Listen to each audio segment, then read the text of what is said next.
Category 5 hurricane, all bets are off. They live up there because their relatives are all there. They've lived there for generations, and it is a beautiful place to live. It's just kind of beat now. I don't know what I have until I lost everything. I wasn't expecting that the entire roof was to disappear. Most of the cathedral ceiling blew off, and all the other stuff is a mess. I see the last 10 years of work disappeared.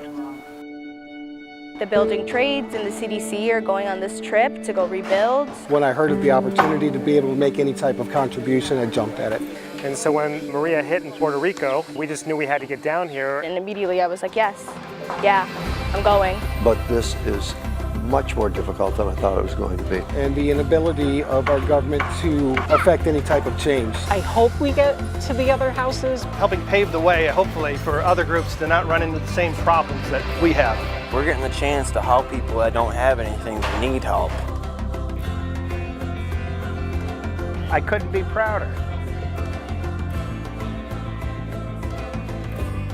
We will be very eternally grateful with you. We will never forget you.